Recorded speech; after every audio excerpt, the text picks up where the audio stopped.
Hello guys, আসসালামু আলাইকুম। তোমরা সবাই কেমন আছো? আজকে আমি তোমাদেরকে রুই মাছের ভুনা, লেবু দিয়ে রুই মাছের ভুনাটা তৈরি করে দেখাবো। এটা আমি হাতে মাখাই রান্না করবো আর কি। এজন্য আমি নিয়ে নিচ্ছি এখানে একটা আলু কুচি করে কেটে নিয়েছি এবং 5-6 পিস কাঁচামরিচ। তারপরে নিয়ে নিয়েছি পেঁয়াজ কুচি 2টার মতো, 2টা লেবু। এবার দেখাই দিচ্ছি এখানে কি কি নিয়েছি: মরিচ, লবণ, ধনিয়া গুঁড়ো, হলুদ, সরিষার তেল। এর মধ্যে দিয়ে দিচ্ছি লবণ, দিয়ে দিলাম মরিচের গুঁড়ো, দিয়ে দিচ্ছি ধনিয়া গুঁড়ো, দিয়ে দিলাম হলুদ গুঁড়ো। তারপরে দিয়ে দিলাম সে কোচানো পেঁয়াজগুলো, যেগুলো আমি কুচি করে রেখে দিয়েছিলাম।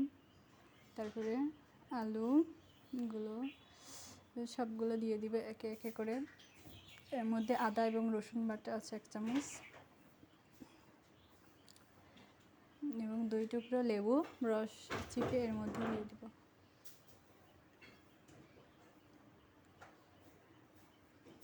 লেবু দিলে আসলে অনেক যে গন্ধটা থাকে আর কি, ওই গন্ধটা লাগবে না। এজন্য আপনারা লেবু দিয়ে রান্না করে খেতে পারেন আর কি, দেখবেন কেমন লাগে টেস্টটা। ভালো করে আমি হাত দিয়ে এগুলো মেখে নেব, ডলে ডলে নেব এবং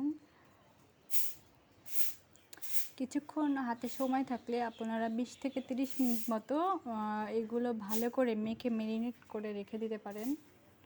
তাহলে আসলে টেস্টটা একেবারে অন্যরকম লাগবে। আমরা তো কখনো এভাবে খাই না লেবু দিয়ে। আপনারা এগুলো ট্রাই করে দেখবেন বাসায় যে কেমন লাগে। মাশাআল্লাহ, লেবু দিয়ে রান্নাটা একদম টেস্ট আলাদা আসবে, পুরোই আলাদা। এই জন্য আমি সবগুলো একসাথে উপকরণগুলো মাখাই নিচ্ছি হাত দিয়ে। ভালো করে মাখাই নিয়ে রেখে দেব।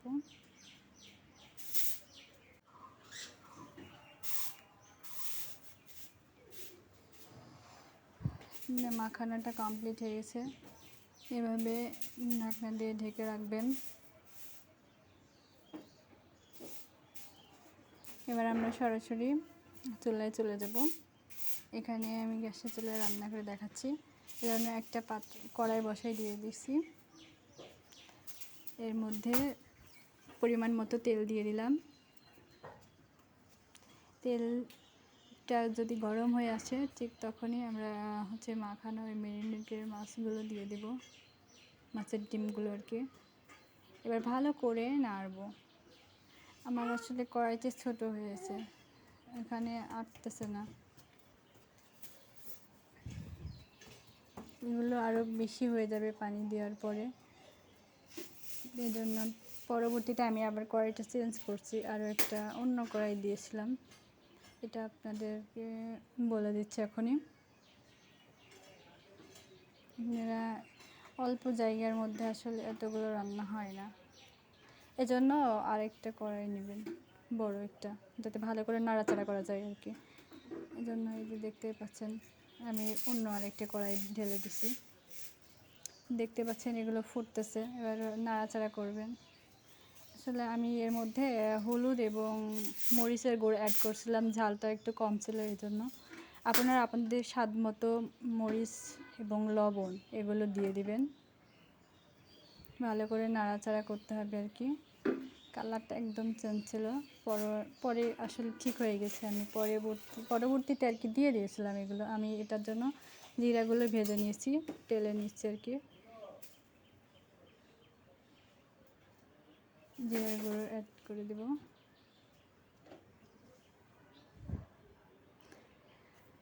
ফুটতেছে ঠিক এর মাঝামাঝি সময় দিয়ে দিয়েছি।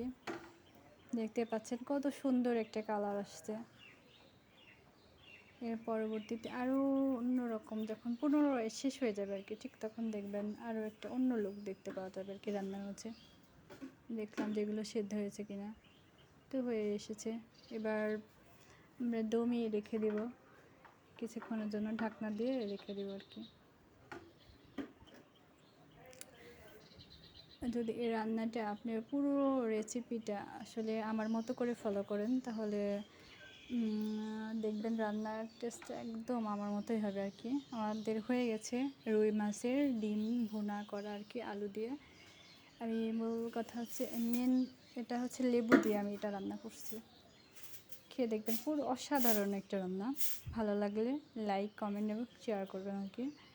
এবং নিত্য নতুন ভিডিও পাওয়ার জন্য